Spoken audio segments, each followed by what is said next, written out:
Hello and welcome to Geeky Guys. If you're into geeky things, we're the guys for you. The success of channels like this is based on viewers like you, so please consider liking, sharing and subscribing if you would like to support this content. You can also find our chat rooms on our Discord app. If you would like to further support the channel, you can go onto our Patreon. All links are in the description. Thank you for your support. It really means a lot. Alright, so we're here today to start doing our precon power-ups. This is the precon power-up for the Elvish Empire deck, which is piloted, or mainly piloted, by Lateral Blade of Elves, which is in the foil, which is the face card on the box. So we'll just go through before we get into Lateral and the rest of the deck, and actually, seeing what we're going to do with this deck and what we're going to take out and what we're going to put in and that sort of thing. We're first going to have a quick look at basically the cards that are in this deck and how much value this deck is, because that's a major question that a lot of people come to when they're trying to decide whether these decks are worth buying or not. Now, I've decided to just do cards that are over $2 or so, because I don't really think that many cards that are under, $2 are worth really talking about that much. For the most part, there's not that many that are really haymakers or whatever. There's some certainly decent cards sometimes, but certainly the cards that are over $2 are usually the cards that you're looking at as, these are the heavy hitters and whatnot, or these are the major cards that you'll want. All right. So first off, Soul Ring. Obviously, Soul Ring is just one of the most in-demand cards in Commander when you're coming into play, along with Arcane Signet. Arcane Signet, if you're not in green, I think you should just auto-run it pretty much for the most part. It is a little bit too much like an auto-run sometimes, but that aside, it is so good that you might as well just run it. So, I don't really think we'll be keeping these, but we'll get to that sort of a little bit in a while. Elvish Promenade coming in here. This, I believe it was a little bit higher than this when just before it was reprinted, but not much higher than what it is now. I think it had a little bit of a spike the couple weeks before it was revealed, and it did shoot up a little bit, and it's still sitting around $4 or so there. So that's interesting to see.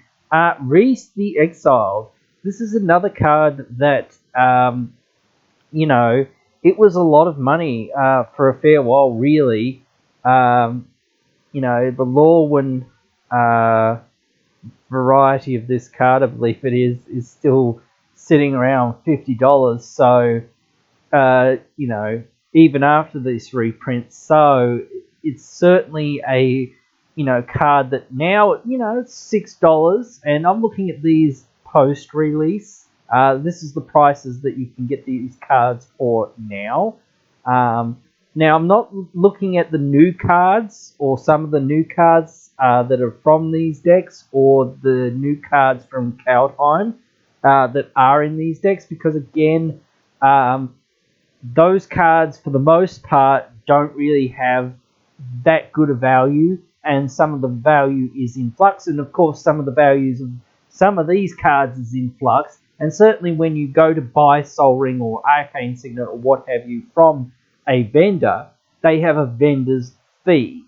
So when they're storing these cards or whatnot, they're storing them at a cost to them. So you're going to, or whatever, to a degree at least anyway, and they've got to make a profit. This is what the market value of this card in theory is.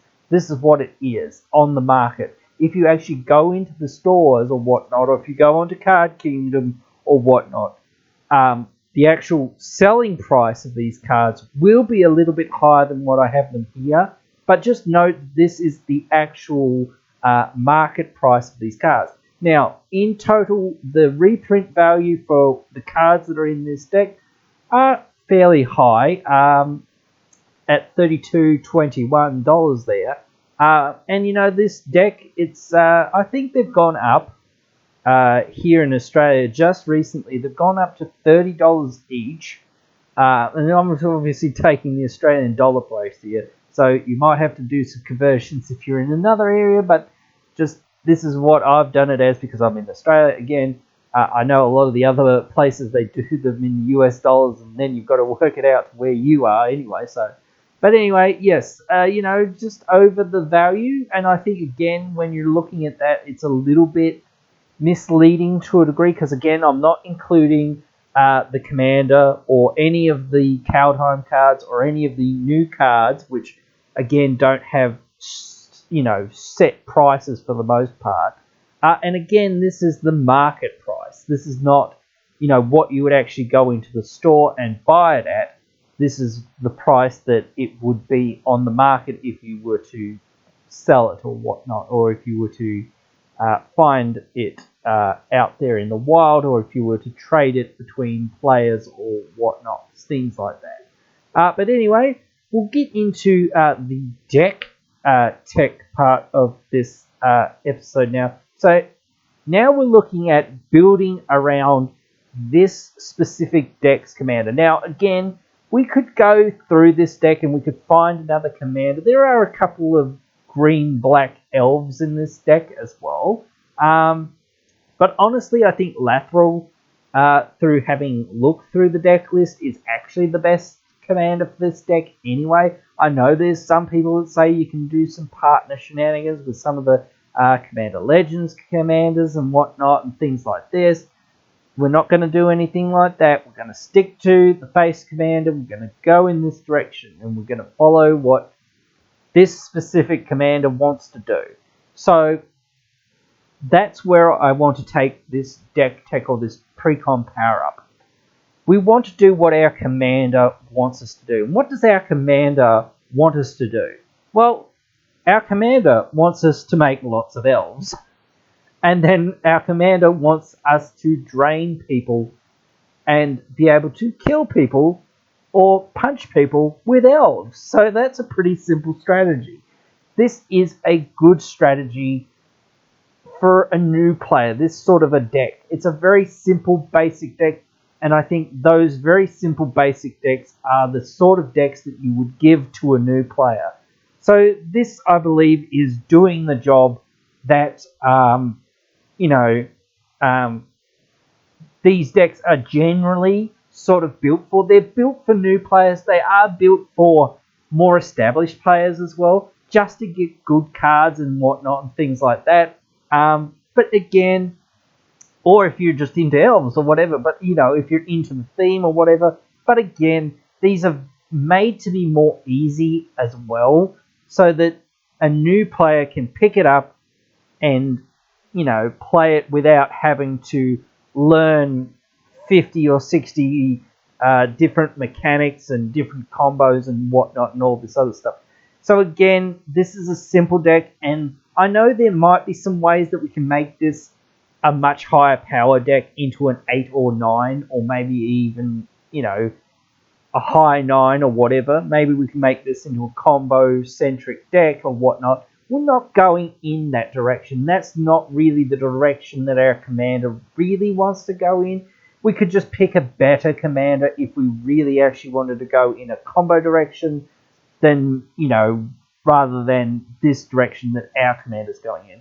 So our commander having menace, sometimes our commander's going to get through, and I've actually seen a few games out there in the wild with Lathril getting through for some beatdowns, because, you know, menace is a form of evasion. It's not the best form of evasion, now mind you, but again, it is a form of evasion. And if somebody only has one creature, now they just can't block.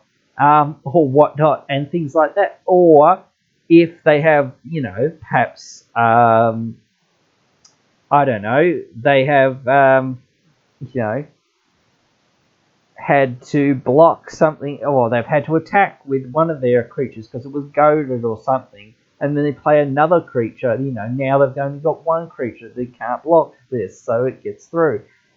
Things like that do happen sometimes, and it's getting through for that little bit of damage that is good. Our commander keeps making elves for us that we can keep utilizing to get in for more and more combat damage, for more and more tokens, or just sack fodder, or just for the ability of our commander to tap to drain people, because eventually sometimes it does get a little bit more difficult to get through with our elves, especially since they're 1/1s and our commander's just a 2/3. Even though it does have menace and it does have that slight form of evasion, and again, I'm not really going through exactly every single part of these cards. You can read the cards for yourself on the screen for the most part, but for what I'm looking for in this deck is mostly what we want to do is get a lot of elves.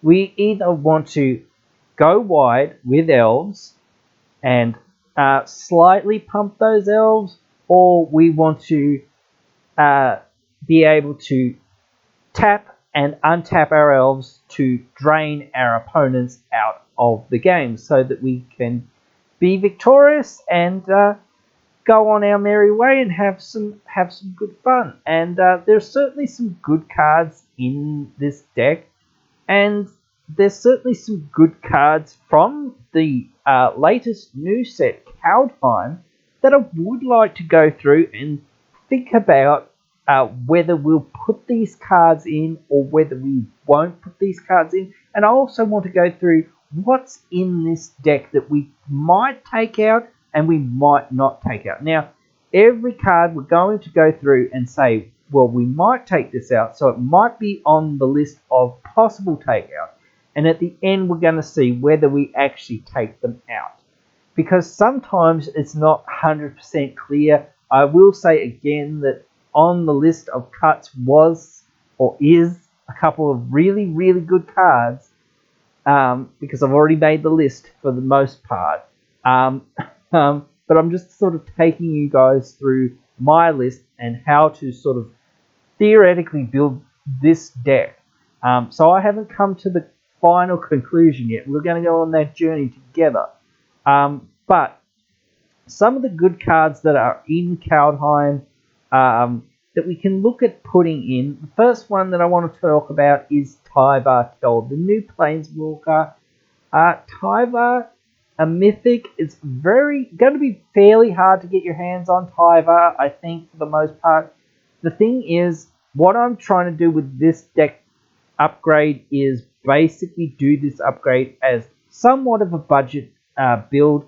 I want to do this one now as a budget build. I will do a non-budget one if people are interested in doing a non-budget one. But Tyvar Kell, even though he's not the most sought-after mythic or not the highest grossing card in the set, he's still going to be difficult to get your hands on because he is a mythic. So I just think that even though he's very good for the set, or for the sense that we're trying to be on a budget, this just isn't going to fit into what we're actually going to be trying to do with this deck for now. If we can find the budget later, and if people want to see that, I will try to fit it in a break the bank budget, or non-budget deck rather. Next card is Elvish War Master. Now this is a good card in this deck, and this is a perfect card to try to put into this deck. Elvish War Master, every single turn that we can, basically. I don't know if there's many ways we can have flash in this deck, but there might be a few. But every turn that we can play an elf, we will get one free elf. Now that's pretty good. Just one free elf every single for one. Once per turn, we're getting one free elf with every cast of an elf. That's really good. It's better than just casting an elf and getting one free elf once. It's much better than that. It's even if we only get that once every turn, at least we're getting something off of it every turn. It's still going to do something. It's still going to give us something. So I think this is a perfect include into this deck. It's a rare, and it's a fairly common rare from what I've seen, and it's not in very high demand from what I've seen. So this is a very cheap card. It's still a couple of dollars, but I think you can certainly squish this in. So it's definitely on the list of potential cards to put in. Next is Realm Walker. Now this isn't technically an elf, but it technically is an elf as well. But when this enters the battlefield, we're going to definitely choose elves. Now this is a form of card advantage for the most part.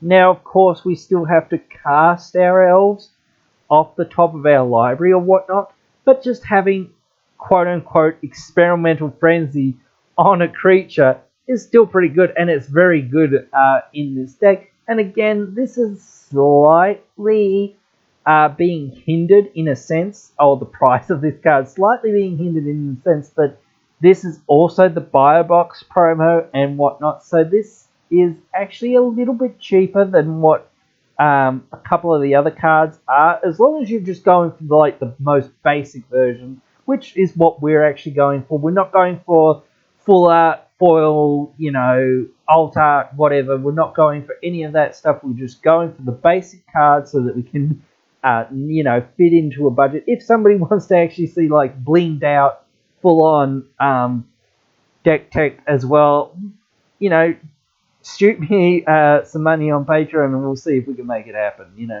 But anyway, it's a very good card, and we should definitely see if we can find a slot for it. So it's definitely on the potential ins from this set.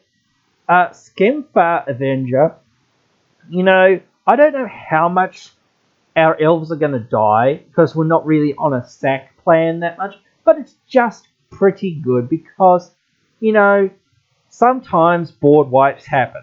In fact, a lot of times board wipes are going to happen, especially when we're building a huge board of elves just everywhere. Now, maybe that might almost kill us, but if we survive, the fact that our elves are all gone and we've drawn 20, 30 cards or whatever it is and lost 30 life, or whatever it is, if we survive that and we can get to our turn somehow, surely we've got enough cards in hand. And even if a few creatures here and a few creatures there die, it's still going to be pretty good.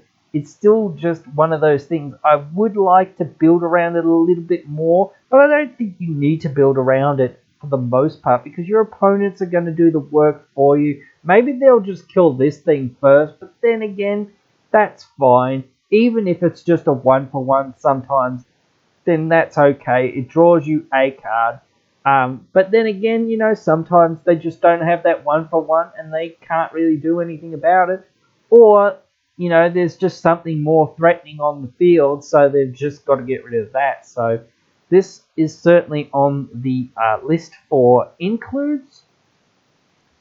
Next is Haunting Voyage. Now, this is a mythic, and it might be slightly out of our price range for what we're trying to do here, but it is an absurdly good card, and it certainly should be on the list, but we're going to have to try to see if we can fit it in with the level of the budget that we're trying to stick to here.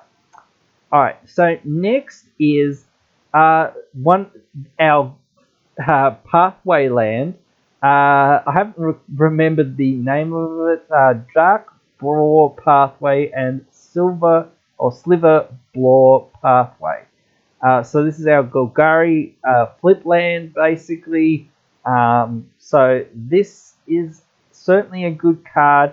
Now, I have somewhat talked about this in some places here and there with some people to say, these cards are good.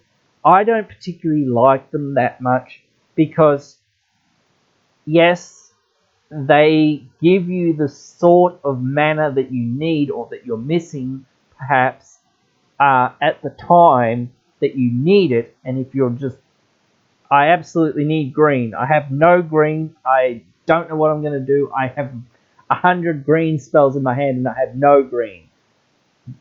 That point, you're just like, okay, I need this green now. Bam, here it is. You know, and at that point, you don't care because now you've got that green source and now you can start casting some of your spells at least. Or the opposite is true. You know, you need that black. I need this black. I cannot play the game without black. Okay, cool. Right, I play black and I get it down and now I can start playing my spells. That's where you want it. And I think these cards are best in a 2-color deck. These cards, you know, are basically a basic land for the most part, but it has 2 sides where you can choose which color of matter that you actually need when you play this card.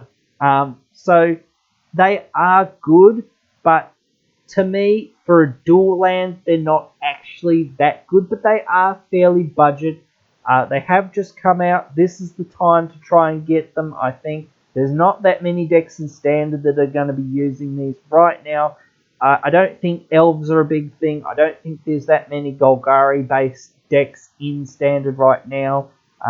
There's not very many in Pioneer, Modern, or what. Well, there certainly are in Modern, but I think that they probably might not use these because these aren't the best of dual lands. There again, these are just okay duels. So, you know, if we can find the space to put this, and I certainly think there's space to put this in the mana base, we will. Next is an interesting enchantment, in Search for Greatness. Now, I'm not 100% sure where we can put this. This is a good card. Another rare. It's a fairly common rare. It has a good effect. You know, chaining up the line. You know, so we have a 1 mana elf on the battlefield. We can get we'll have this 2 mana thing on the battlefield. So we'll have to go to 3, but then again, whatever.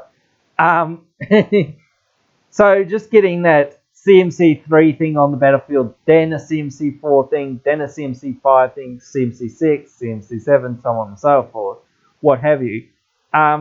Yes, that's very good, but again, at a certain point, you sort of get stuck because you're like, oh, cool, I have all these CMC 2 or CMC 3, maybe some CMC 4, maybe some CMC 5, very little CMC 6, CMC 7 and 8 or more.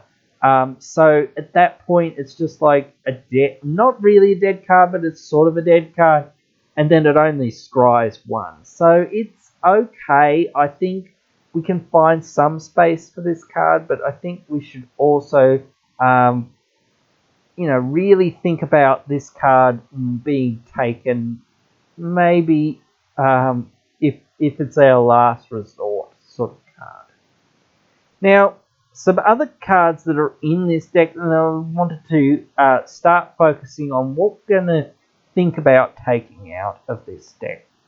And first off is 3 cards. Now, I wanted to lump these 3 cards together because they're all basically in the same pile, in my opinion, because these are all 3 mana ramp elves, basically. Elvish Rejuvenator, Springbloom Druid, and Lanamore Tribe. Now, these are all good cards. Oh, well, except for maybe Elvish Rejuvenator. But these are all good cards. This is where we're at with this deck. To me, this deck needs to be faster than what these cards are. These cards are good, but they're not good enough. They're too slow, especially Elvish Rejuvenator. He's very inconsistent. Sometimes you'll not hit a land in the top 5 cards, so it just basically does nothing.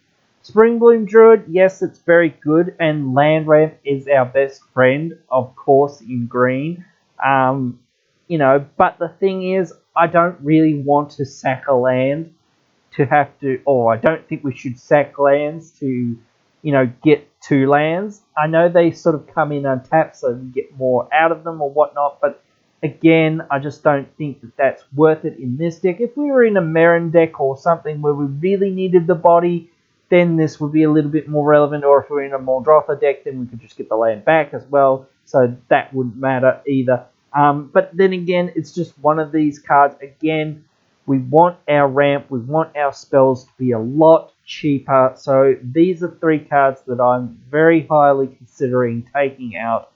And as I said, couple other cards. Now, this might be very controversial, like I sort of said and alluded to earlier, is that I'm going to probably take out Sol Ring and or Arcane Signet. Now, these are extremely good cards. Everyone knows that these are extremely good cards, and I'm not making a comment about how good or bad these cards are. And again, if you guys want to leave these cards in when you do your deck, go ahead, leave them in, that's fine. But to me, especially Arcane Signet, we can do a little bit better, I think, with our mana ramp. And again, we want to be as quick as possible. We want to be as low to the ground as possible as we can. Now, 2 mana is not too bad, but again, it's not an elf, so it doesn't really help us that much. And again, it's sort of a mana rock that we really don't care about. In green, we just don't care about these mana rocks anyway. And we want to take them out for budget reasons for the most part as well, so that we can sort of have a little bit more budget to work with. Because these are some of the most expensive cards that are coming in this deck, so we want as much to work with as possible. So now we're going to start looking at some cards that we would want to put into this deck, and this is just the basic parts of the cards. And we'll get to more of the synergies and card draw and what we're actually doing a little bit later, but we really need to focus on our ramp and our card draw and whatnot and things like that first. So first is Quest for Nura. This is a fairly old card from the earliest Zendikar or Worldwake, I believe. We're going to be tapping all of our elves either for mana or for attacks or with our commander's ability to drain people. So this ability to get quest counters on it is just going to happen so fast, so quick, that this is just one of the best cards that we can possibly put in. It lets us keep up our mana for when we need it, which is mostly, again, going to be on our elves, is what we need.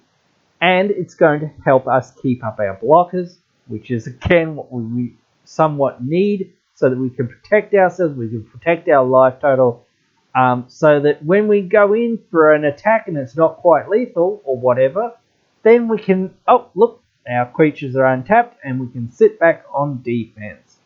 And it also allows us to use our commander's ability basically every other turn. So now we untap after our turn, or whatever, or we've just passed the turn. It doesn't really matter what way we do this. We can attack people for a few damage on our turn, untap on their turn, and then we can play defensively.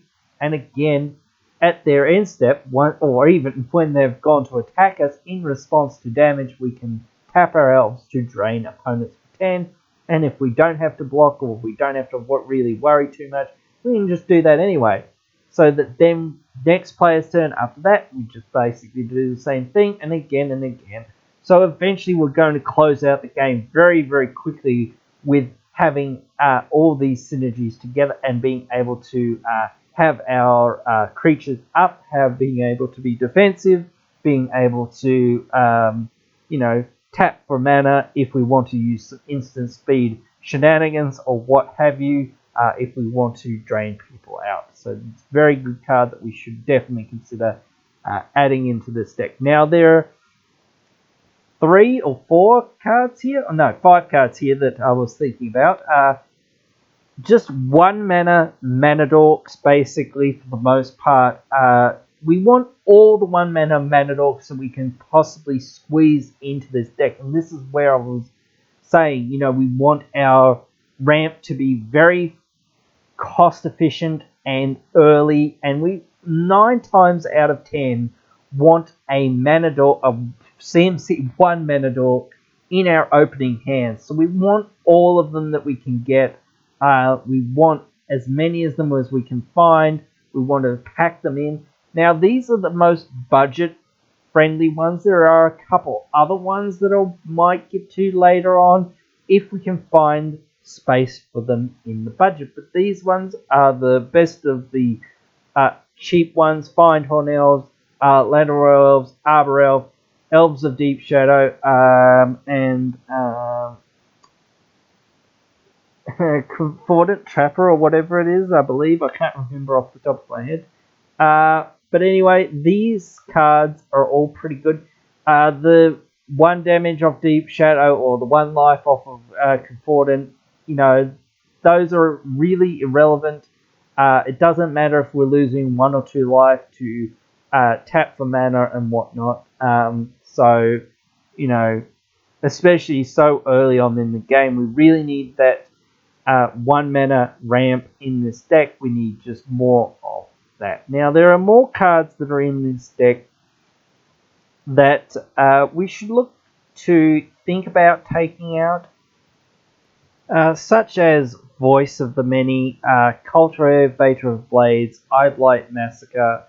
I'm just going to start doing these cards in groups of 3 or so because it's much easier to sort of talk about.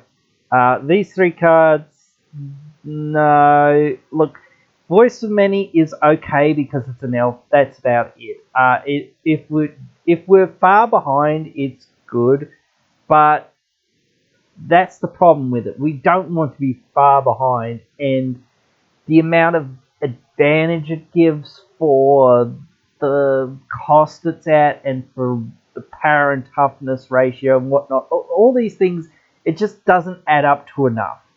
And again, mostly we want to snowball an advantage, but yes, in a case where we're behind, it's certainly okay, but then again, it's maybe just draw 3 for 4, so, we can get that on other effects, and then we could get even more than that on some other effects, so it's just not really worth it.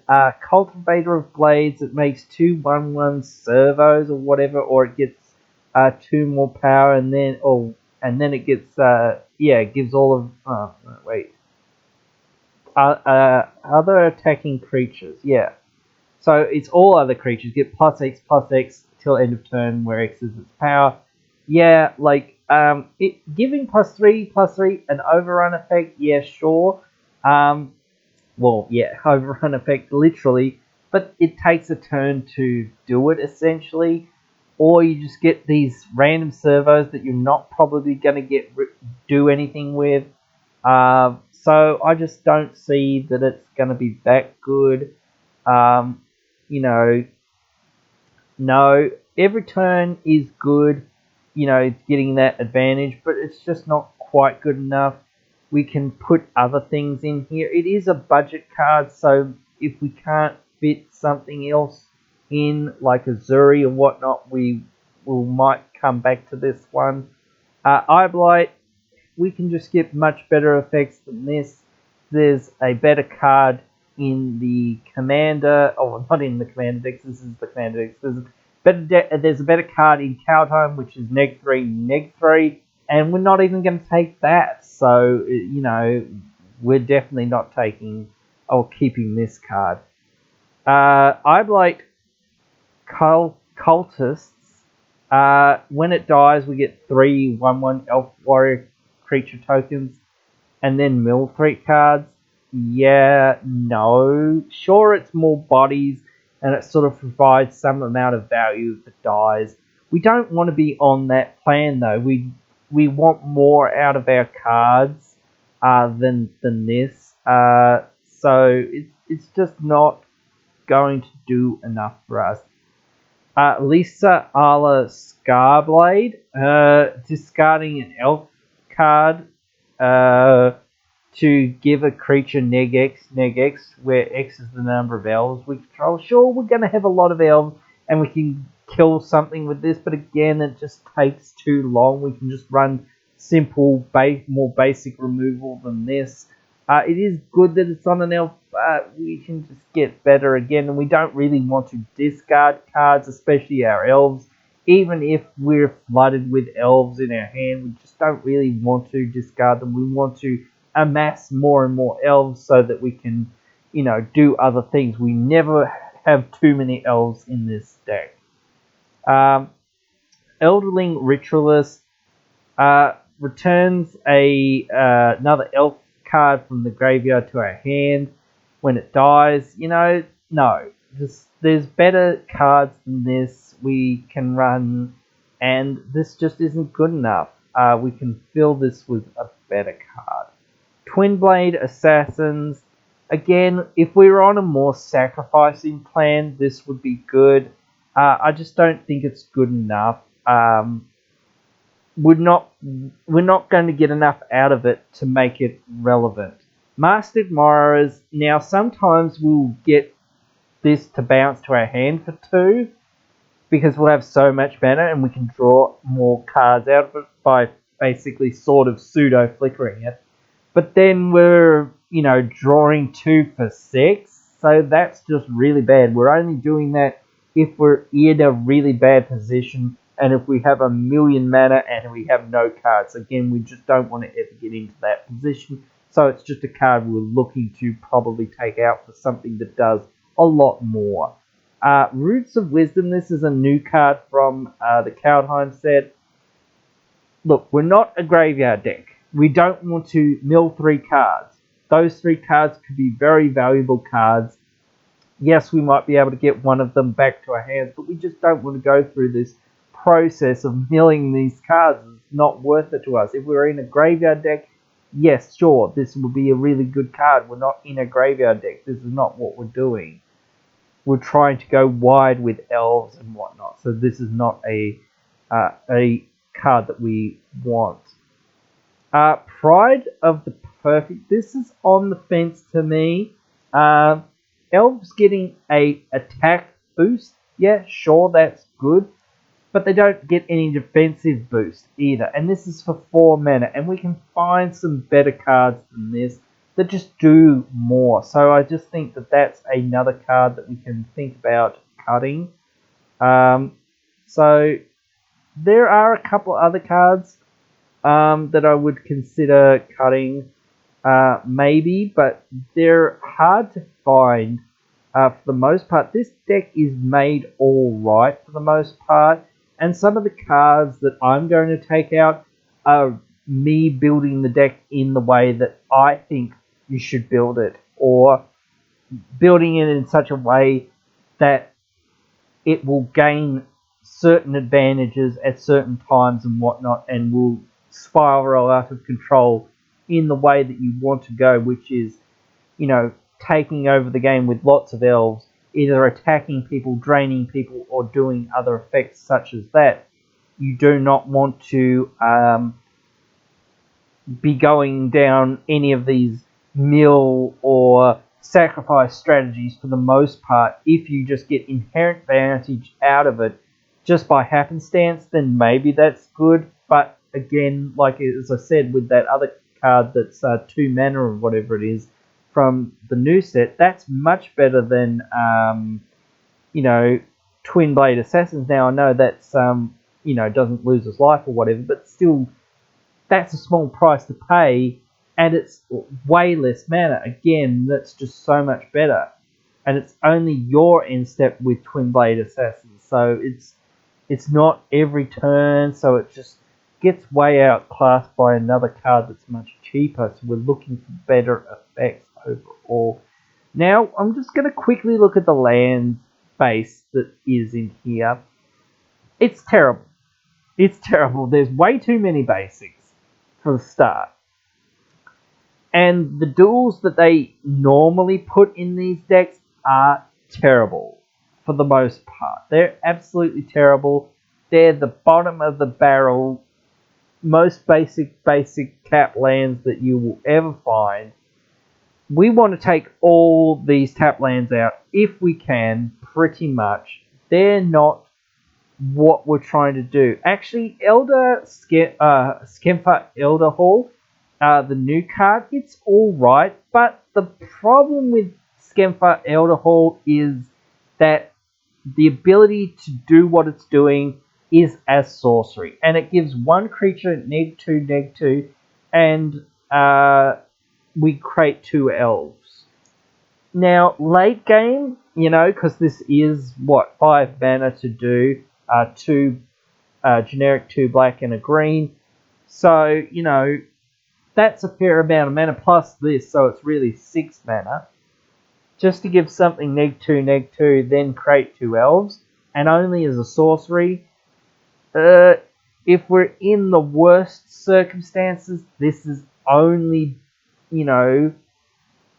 something that we could use on our turn. Again, just no. This is something that I think is built for standard, or not even that. I don't think it's not even probably competitive enough there.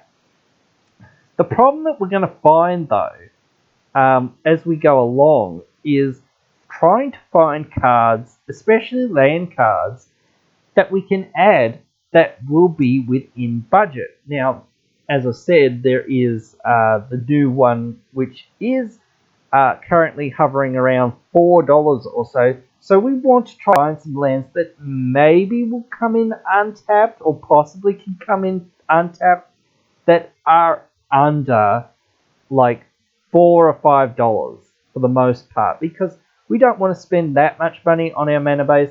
Llanowar Wastes is one of those such cards. Yes, it does a damage to us for tapping for mana, but we can just tap for generic mana, and if we need that coloured mana sometimes, it's not that bad to have to pay 1 life or have 1 damage dealt to us every now and again for this effect. Some cards like Terramorphic Expanse, I can see the argument for maybe running these. Yes, they do come in tapped again, and we want to get rid of tap lands to a degree, but if we're super duper on a budget, Evolving Wilds, Terramorphic Expanse, we could toss these in. Excuse me. If you've got Original Duels, or you've got Shocks, or you've got the new Battle Bond style lands or whatnot, if you've got some of those lands, definitely toss them in. I'm not telling you what to not do or whatever. If you have the money or if you have the budget, I'm just trying to go through this as saying, well, this is what I would do if you're on a budget and you want to build this deck and, you want to slap it together. Unclaimed Territory is a pretty good one.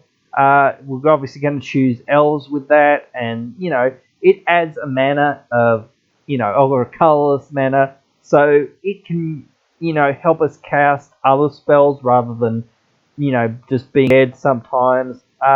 Blighted Woodland, I'm surprised this is not in there. So I'm really confused as to why this is not in there. It's really good. We want to, sometimes thin our deck and whatnot and ramp with this card. So this is just a good card we should throw in. I was thinking maybe Rose Passage, but I'm not 100% sure on Rose Passage. This is not a Voltron deck. That's the difference between what my build of this deck is going to be and what some others' builds of this deck is going to be. And another couple of cards that I'm now considering taking out are the cards that basically say, your commander gets bigger. Specifically, especially like Crown of Skempa, whatever it is, the enchantment that basically buffs up one creature. It's mainly to buff up your commander, so that's what it's here for. The Soul Guide Lantern, or whatever it is, or the Serpent Soldier, or whatever it is, that basically lets you recast elves one at a time. I don't think that that's good enough. Again, one per time, it's so slow, especially after a board wipe. you just want to recover either immediately all your creatures, or you want to, you know, be able to draw 50 cards so that you can get back to basically where you were, you know, whatever. Basically, you don't want to, you know, just slowly, re-incrementally, you know, get this whole thing back going online. But there's not many other cards that are within budget. You know, maybe Woodland Cemetery we could splurge out for that. That is at $6 though. So it is hard to find cards again that are within budget. Of course, Glintleaf Palace again, that's just outside of budget. Twilight Maya is just outside of budget in my opinion. But again, as I say, if you have these cards, toss them in. Of course, shocks, fetches, things like that. If you have them, toss them in. If you have Undergrowth Stadium, toss it in. But these cards, unfortunately, right now are out of budget for what we're trying to do with this deck. So this is where we're at. We're at a very low amount of, you know, lands that we can actually put in, but we've got so many lands that we can put out. And I did say that we have perhaps too many basics. So maybe putting in Barren Moor and Tranquil Thicket would be good.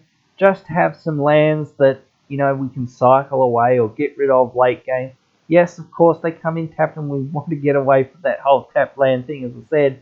But again, late game or mid game, sometimes when you're just like already got a lot of mana, or you've already got a lot of lands for the most part, and you don't need more lands, or you don't really need more mana, all you need is more cards, more gas, more things to do, then I think you would take these options. But again, there are certainly more things that we can think about, you know, doing with those sort of things. But anyway, now let's start looking at some of the cards that we can think about, more of the cards that we can start thinking about putting into this deck. Because we've taken a lot of cards, or we're taking a lot of cards onto the maybe list, is what I say. You know, and I was already talking about Llanowar Elves and Findhorn Elves and all that sort of stuff. Ixuri, Renegade Leader, is one of the best elves that we can put in this deck, period, bar none. He has been one of the best elf commanders for many years. There's a reason why he's so high up and why he's, you know, $5 or nearly $5. You know, he's really good. If we can find, and we're not sticking to a strict, like, this is a $50 upgrade, but I want to stick to being as budget as possible. So that's why we're also, again, trying to take out cards that are not the best.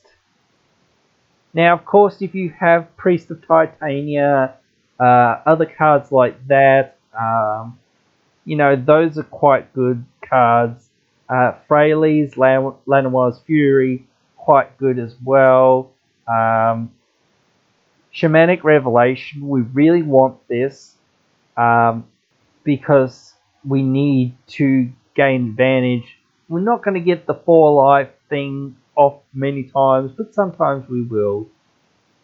Beastmaster Ascension, we really want this. If we can slip it in somewhere. Even though it's just a little bit over our, what we say is about $5, it's $6.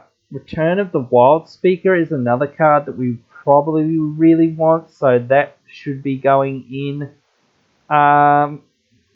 Elvish Channeler is another good card that we should try to find some space for.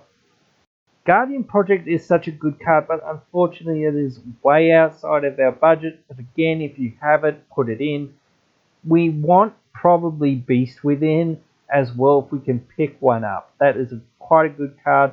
Death Sprout is also quite a good card, even though it's 4 mana and I would rather have a faster removal spell, like having it at 1 or 2 mana or whatever. But the fact that it ramps us as well is pretty good value. So we want to think about it.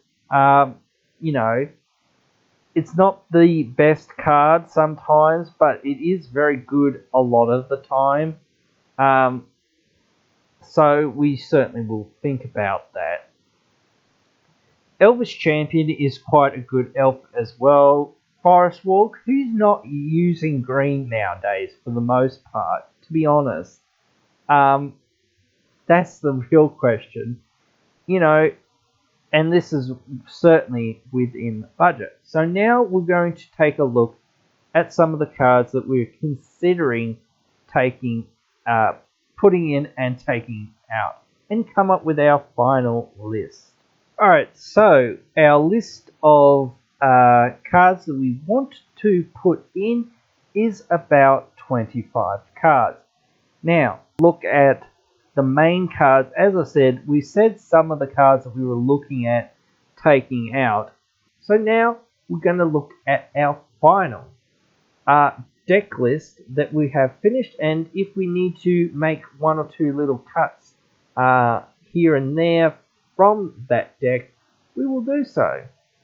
Alright, so now, after going through all of this and looking through what else we had, and just a few cards that I sort of thought of while I was pottering around and looking for similar cards that were in our colours, I've come up with a 100 card deck list.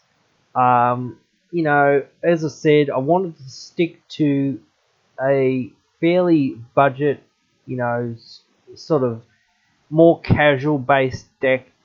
The problem with some of these decks are, you know, you do have to splurge for a few cards, and the overall cost for the decks eventually do add up. When you start looking at some of the cards, you know, we're not spending too much money on most of these cards that we're actually putting in. I think Beastmaster Ascension at $4. What else? A couple other cards here and there for the most part. You know, our Commander is worth a little bit, but again, you know, we're not really taking that price into consideration that much because, again, we can't really, you know, decide how much that is. Elvish Champion is the most expensive card that we've put into this deck list. Elvish Channel as well, somewhat expensive, but again, those are the highlights of everything else that we're sort of putting in here. If I was to cut something, I would try to cut Elvish Champion. It is very good card, giving our creatures a buff and giving them Forest Walk, as I say. That's very good, especially for 3 mana, and we can do other things with it. But this is where we sort of end up. We end up at about $83-ish, and that is $83 Australian. So, you know, we've added about $50 odd to this deck because it was at about $30-ish. So now, you know, this is a rough $50 budget. I haven't really tried to 100% stick with that as much as possible, but I have tried to keep it as low as possible. I haven't tried to go above much that's, you know, $4 or $5. In one case, I have gone to $9, what have you, $10 almost. But, you know, for the rest of the deck, everything's $1 to $2, $3 to $4, you know, dollars here or there, and the rest is, you know, under, you know, $1, 25 cents, you know, 35 cents here and there in some cases and whatnot, and that sort of thing. But, you know, this now is our finished deck, which, you know, I think it actually looks pretty good. You know, I think, you know, again, this is pretty good for, you know, a, you know, casual or semi-competitive casual sort of style of games, you can actually, be on what you're trying to do in more senses, which is, make your elves bigger, attack with lots of elves, drain people with your elves. Those are the things that I think that this deck is trying to do.